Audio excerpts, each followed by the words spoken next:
Heyo, Fincastle86 and the Big Cheese with 3 minutes of genealogy wisdom. Today, African American research. This is one of the most difficult and trying genres of American genealogical research. That's not to dissuade you, because until the 1870s, until you get back to like the mid-1800s, you're using the same resources that you would use for any other racial or ethnic group.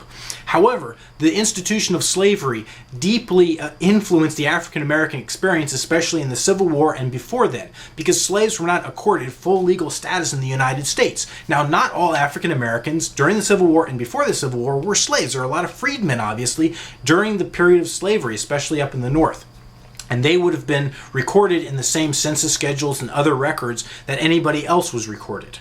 However, let's talk about the census. In 1850, until 1850, that is 1840 and before, in the census, slaves were not recorded at all. In 1850 and 1860, they were not recorded by name because, again, they did not have legal status prior to the Civil War, the end of the Civil War, and the Emancipation Proclamation.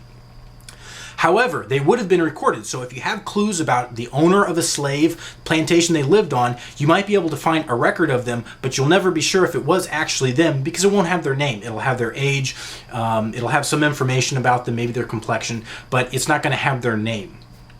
One thing about doing African American research, there are a lot of name duplicates out there. Okay, so after the Civil War, a lot of the freed slaves chose their own surname. And so a lot of them chose common names or names like Washington or Lincoln, people that they admired. And so there's a lot of duplicates. Be sure when you're looking at records and you find someone with the surname you're looking for, be sure you triangulate that information and make sure that that is the person that you're actually looking for and you're not going down the rabbit hole with the wrong family.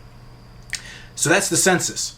Freedmen's Bureau and other records that are housed at the National Archives and are now available on Ancestry.com. Let me mention 3 sources that are of particular interest to those doing African American research. The records of commissions of claims. This was a federal government institute after the Civil War, and a lot of African Americans applied for compensation for support that they gave to the Union Army during the Civil War. And they made these applications in the immediate aftermath, the Reconstruction period of American history, and those records are in the records of commissions of claims.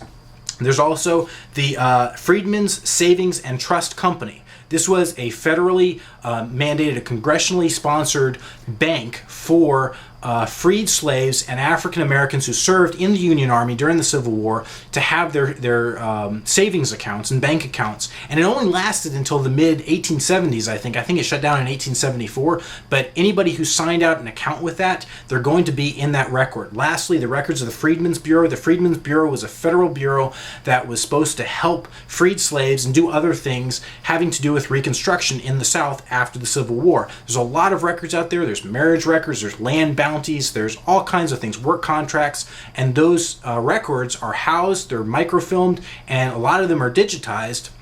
They're searchable. Get on Ancestry.com. There's a few other sites like freedmensbureau.com. Go to that, and sometimes you can find your ancestry. You can find out a lot of information about them. Freedmen's Bureau existed from 1865 to 1872, but most of those records were set down from about 1865 to 1868. Good luck with researching African American roots. My vodka and chilled water is losing its chill, so cheers.